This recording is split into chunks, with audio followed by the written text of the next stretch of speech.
Next video of permutations and combinations. आज हम सीखने वाले हैं परमिटेशंस के कुछ बहुत ही ज़्यादा इम्पॉर्टेंट थ्योरम्स और वो थ्योरम्स कब और कैसे लगाने हैं। तो ये वीडियो सबसे ज़्यादा इम्पॉर्टेंट है इस चैप्टर के लिए। Let's go back to our previous topic जो हम ऑलरेडी कर चुके हैं। तो हमने ऑलरेडी देखा था कि जब हम परमिटेशंस लगती कब है, जब ऑर्डर मैटर करता है, यानी कि ऑब्जेक्ट्स रिपीट नहीं होते और जो ऑर्डर ऑफ द ऑब्जेक्ट है वो मैटर करता है। मतलब पहले क्या आएगा, बाद में क्या आएगा। और आपको याद होगा कि मैंने आपको एक एग्जाम्पल रोज का दिया था जिसको हमें अरेंज करना था। अब जो पहला थ्योरम हमने सीखा था वो था, अगर आपको n चीजों को r वे में अरेंज करना है वेयर द ऑर्डर मैटर्स, तो उसका हमने फॉर्मूला सीखा था। ठीक है, उसे NPR से डिनोट करेंगे और फॉर्मूला आएगा n factorial upon n minus r factorial. अब आप पूछोगे कि मैम ये फॉर्मूला जो है वो आया कहाँ से। पहले मैं उसके लिए आपको छोटा सा एक्सप्लेनेशन देती हूँ।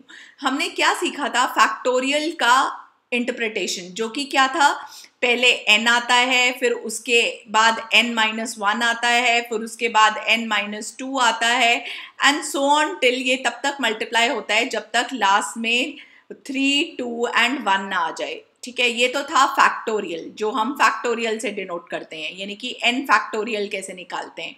हमने ये भी सीखा था कि 0 फैक्टोरियल 1 क्यों होता है। ठीक है, 0 ways of arranging a particular thing, that is only 1, so that is why 0 factorial 1 होता है in a very very simple language। अब हम बात करते हैं अगर मुझे r प्लेसेस फिल करनी है तो मैं कैसे उसको डिनोट कर सकती हूँ in ways of principle of multiplication use करके। तो आप चेक करिए कि अगर एक जो चीज है n वेज में उसे फिल करना है तो वो n फैक्टोरियल हो रहा था, right.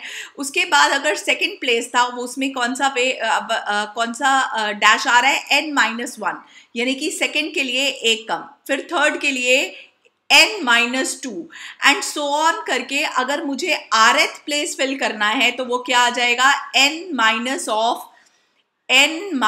Of r-1। I hope ये क्लियर होगा कि ये r-1 क्यों आया।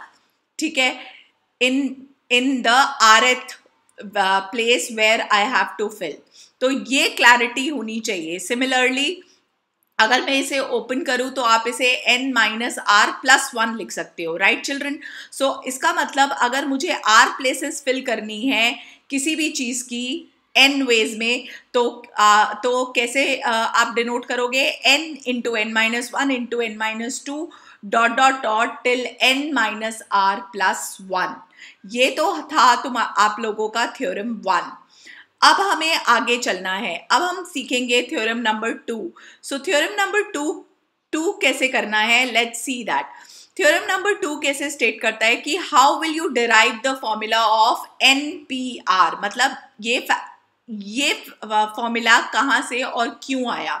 हम ये ऑलरेडी सीख चुके हैं कि अगर मुझे n वेज में r चीजें अरेंज करनी है तो वो n into n-1 into n-2 into so on till n-r+1 होता है। अब मैंने क्या किया, इसको किससे मल्टीप्लाई कर दिया, मैंने इसको मल्टीप्लाई कर दिया है इस टर्म से, numerator as well as denominator को। किस टर्म से, n-r into n-r-1 into so on till 1। तो आप चेक करिए जो पूरा का पूरा न्यूमरेटर है, क्योंकि वो n से स्टार्ट होके 1 तक आ गया है, तो can I write it as n factorial. और नीचे आप चेक करिए सिर्फ और सिर्फ क्या आया है, n-r से लेकर 1 तक, तो उसको मैं लिख सकती हूँ n-r factorial. So that is why in short जब मैं आपको बोलूंगी n वेज को r वेज में अरेंज करना है, n थिंग्स को r वेज में अरेंज करना है, तो आप मुझे बोलोगे मैम NPR का फॉर्मूला लगेगा, और जिसका मतलब n factorial upon n-r factorial होता है। So this is your first thing which you should know. अब अगर मुझे n चीजों को n वेज में अरेंज करना है तो आंसर क्या आएगा, सेम फॉर्मूला अगर मैं लगाऊं तो n factorial upon n minus n factorial, right children? So n minus n मतलब क्या हो गया? 0 factorial, यानी कि n factorial upon 0 factorial. And what is 0 factorial? मैंने आपको already बता दिया था, 0 factorial is 1. So इसीलिए NPN का जो आंसर है वो क्या आता है? n factorial आता है. अगर आप एक और शॉर्टकट मैं आपको सिखा सकती हूँ. अगर आपको NP0 सीखना है, NP0 की वैल्यू क्या होती है? Again n factorial upon n minus 0 factorial, क्योंकि r की जगह क्या है? 0 है. तो ये तो n और n कैंसिल हो जाएगा, यानी कि मेरा आंसर क्या आएगा? 1. सो दैट इज वाई NP0 क्या लिया जाता है? 1 लिया जाता है, right? So this is all the formulas which is related to your NPR. और obviously ये कंडीशन मैं आपको फर्स्ट वीडियो में बता ही चुकी हूँ कि जो R है वो 0 से बड़ा, 0 या 0 से बड़ा और N से छोटा होना चाहिए, राइट? अब हम चलते हैं आगे थ्योरम नंबर 2 पे. What is theorem number 2? Now suppose करिए कि मैंने आपको बोला कि आप n चीजों को r वेज में अरेंज करिए, ठीक है? n चीजों को r वेज में अरेंज करना और रेपिटेशन मैंने अलाउ कर दिया, तो मतलब n इनटू दूसरी प्लेस के लिए भी n ऑप्शन, तीसरी प्लेस के लिए भी n ऑप्शन, चौथी प्लेस के लिए भी n option, and so on till ये कौन सी प्लेस तक चलेगा? r प्लेसेस तक, राइट? तो कैन आई से कि अगर मैंने रेपिटेशन अलाउ किया है तो मेरा जो आंसर आएगा वो क्या आएगा? n की पावर r, मतलब n चीजों को मैं r वेज में अरेंज कर रही हूँ, r टाइम्स अरेंज कर रही हूँ. सो रेपिटेशन अलाउड है, तो that is why answer will be n to the power r, right? So this is where the repetition allowed concept will be used, n की power r. that is your theorem number 2. ठीक है? Example हम बहुत आराम से सीख सकते हैं. सपोज करिए मैंने आपको बोला कि आप वही रोज ही लेते हैं ताकि आपको समझ आए. ROSE के वर्ड्स को आपको अरेंज करना है in all the words you have to arrange, and मैंने बोल दिया रेपिटेशन अलाउड है. तो देखिए पहली प्लेस के लिए कितनी पॉसिबिलिटीज होंगी? 4. दूसरी प्लेस के लिए भी कितनी पॉसिबिलिटीज होंगी? 4. तीसरी प्लेस के लिए भी कितनी पॉसिबिलिटीज होंगी? 4. और चौथी प्लेस के लिए भी कितनी पॉसिबिलिटीज होंगी? 4. सो आंसर क्या आया? 4 की power 4. So that is your answer when repetition is allowed, right? अगर मैं ऑब्वियसली तो ये जो थ्योरम नंबर 2 है वो सिर्फ और सिर्फ तब लगेगा जब रेपिटेशन अलाउड होगा. अगर मैं बोलूंगी रेपिटेशन इज नॉट अलाउड, तो आप क्या बोलोगे? 4 लेटर्स को मुझे अरेंज करना है, मतलब परमिटेशन, ऑर्डर मैटर करता है, राइट? तो परमिटेशन लग रहा है और मैंने चारों के चारों को अरेंज कर देना है, रेपिटेशन नॉट अलाउड. तो चेक करिए मेरा आंसर क्या आएगा. अगर मैं ये वाला एग्जाम्पल लेती हूँ तो मेरा आंसर क्या आएगा? फॉर्मूला लगाते हैं, n factorial upon n minus r factorial, यानी कि 4 माइनस 4 फैक्टोरियल, यानी कि मेरा आंसर आएगा 4 factorial upon 0 factorial. That is 0 factorial is 1, so answer is 4 factorial which is 4 into 3 into 2 into 1. So 4 3s are 12, 12 2s are, मेरे पास answer कितना आया? 24, जब रेपिटेशन नॉट अलाउड था, राइट? परमिटेशन क्यों लगा? क्योंकि ऑर्डर मैटर करता था, मतलब R पहले आ रहा है या O पहले आ रहा है या S पहले आ रहा है या E पहले आ रहा है, तो वर्ड अलग अलग बनेंगे. क्योंकि अलग अलग बनेंगे इसलिए हमने परमिटेशन लगाया. और अगर रेपिटेशन नहीं अलाउड, अगर रेपिटेशन अलाउड है तो आंसर क्या आएगा? 4 into 4 into 4, 4 बार, क्योंकि हमें 4 प्लेसेस फिल करनी है और हर प्लेस के लिए 4 ऑप्शंस है क्योंकि रेपिटेशन अलाउड है. That is your theorem number 2. तो ये डिफरेंस था थ्योरम 1 में और थ्योरम 2 में. आगे चलते हैं. अगर सपोज करिए मुझे चूज करनी है परमिटेशंस करने हैं n ऑब्जेक्ट्स के where p objects are of one kind. इसका मतलब कैसे इसका क्या एग्जाम्पल लेते हैं। सपोज करिए मैं आपसे बात करती हूँ एक ऐसे वर्ड की जिसमें एक लेटर 2 बार आ रहा है, जैसे AYAN, अयान। सपोज ये वर्ड है और मैं उसे ऐसे स्पेल कर रही हूँ, तो मुझे चाहिए कि अयान को मैं कितनी वे में कितने पॉसिबल आउटकम्स बन सकते हैं इन लेटर्स को अरेंज करने के लिए। तो मेरे पास कितने लेटर्स हैं बेटा, 1 2 3 और 4, यानी कि मुझे 4 प्लेसेस को फिल करना है, जो कि 4 फैक्टोरियल हो जाएगा। जो रिपीटेड है बेटा वो नीचे आ जाएगा, यानी कि ए जो है वो 2 बार है तो 2 नीचे आ जाएगा। तो आंसर कितना आएगा, 4 इंटू 3 इंटू 2 फैक्टोरियल, डिनोमिनेटर में 2 फैक्टोरियल है ही, 2 and 2 कैंसिल, 4 3 कितना आ गया, 12 आ गया।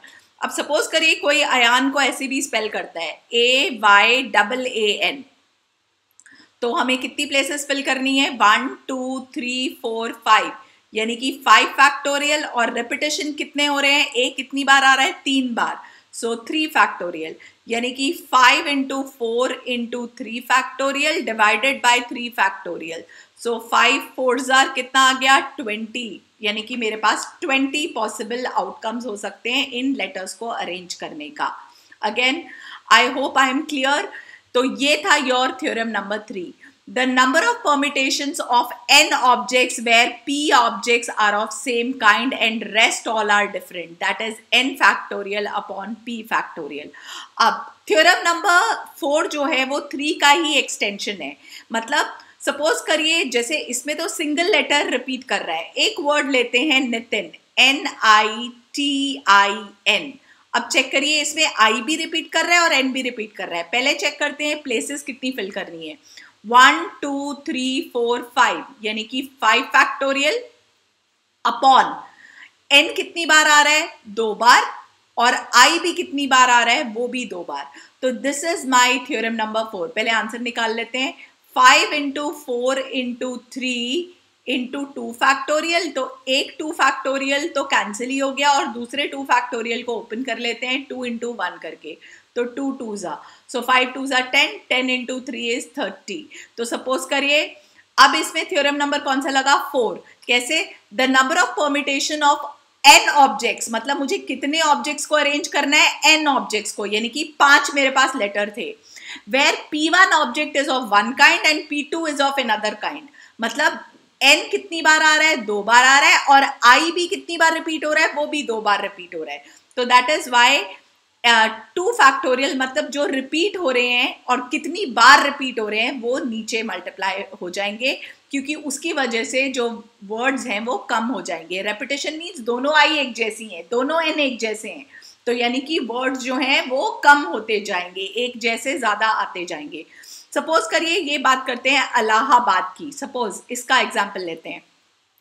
तो कितने हैं, पहले काउंट करते हैं लेटर्स, 1 2 3 4 5 6 7 8 9, यानी कि 9 प्लेसेस मुझे फिल करनी है। अपॉन ए देखो कितनी बार आ रहा है, 1 2 3 और 4, ए 4 बार आ रहा है, और फिर एल कितनी बार आ रहा है, 2, एल 2 बार आ रहा है। और भी कोई वर्ड रिपीट कर रहा है, नहीं, और कोई नहीं कर रहा, यानी कि 9 factorial upon 4 factorial into 2 factorial, जिसका आंसर आएगा 7560। ये एक NCERT एग्जाम्पल है। जैसे इन्होंने एक एग्जाम्पल देके समझाया होता इंस्टीट्यूट, ओके, आपको इंस्टीट्यूट को करना था। चेक करिए इन्होंने बहुत सारा एग्जाम्पल्स दिए हैं। तो सपोज करिए हमें इंस्टीट्यूट को करना है, तो अगेन वर्ड काउंट करते हैं, 1 2 3 4 5 6 7 8 9, तो मेरे पास 9 लेटर्स हैं जिन्हें मुझे अरेंज करना है। और चेक करते हैं सेम कौन से हैं। I जो है वो कितनी बार आ रहा है, 2 बार, इंस्टीट्यूट में I 2 बार आ रहा है। T जो है वो चेक करिए कितनी बार आ रहा है, 1 2 3 बार आ रहा है। क्या कोई और वर्ड रिपीट कर रहा है, N तो एक ही दिख रहा है, S भी एक ही दिख रहा है, U भी एक ही दिख रहा है, E भी एक ही दिख रहा है, यानी कि 9 factorial upon 2 factorial into 3 factorial. तो ये थे आपके 4 बहुत ही इंपॉर्टेंट थ्योरम्स जो कि परमिटेशंस में लगेंगे। अगेन रिपीट कर रही हूँ, परमिटेशन कब लगता है, जब ऑर्डर मैटर करता है। ऑर्डर का मतलब क्या होता है, n पहले आ रहा है या i पहले आ रहा है या t पहले आ रहा है, तो इस केस में ऑर्डर मैटर करता है। क्योंकि ऑर्डर मैटर करता है तो परमिटेशन लगता है। जैसे कि एक एग्जाम्पल लेते हैं, और इन्होंने बोला है कि आपको how many 4 digit numbers can be formed using the digit 1 to 9। मतलब मुझे 1 से लेके 9 तक डिजिट यूज करने हैं, तो मेरे पास टोटल डिजिट कितने हो गए? 9 digit. If repetition of digit is not allowed, repetition allowed नहीं है और मुझे सिर्फ और सिर्फ कितने डिजिट नंबर फॉर्म करने हैं? 4। मतलब मुझे 9 में से सिर्फ कोई 4 ही यूज करने हैं। तो इसमें हमारा थ्योरम नंबर 2 लग गया, NPR, यानी कि n factorial upon n minus r factorial, यानी कि 9 फैक्टोरियल अपॉन 5 फैक्टोरियल, जिसकी सॉल्विंग हमें आती ही है। So this is how we will use. और मैं बहुत सारे एग्जाम्पल्स और बहुत सारे क्वेश्चंस आगे आपको समझाने वाली हूँ जब हम एक्सरसाइज करेंगे। तो आप बिल्कुल परेशान मत होइएगा कि मैम ये चारों थ्योरम्स कब लगेंगे, कैसे लगेंगे। मैं हर एक क्वेश्चन में आपको समझाऊंगी कि मैंने ये थ्योरम क्यों यूज किया है। So let's stay tuned for the next video. अगर आपको इन चारों थ्योरम्स में से किसी में भी डाउट है, so please ask me, feel free to write a comment, I will definitely reply. Okay, see you all children, thank you.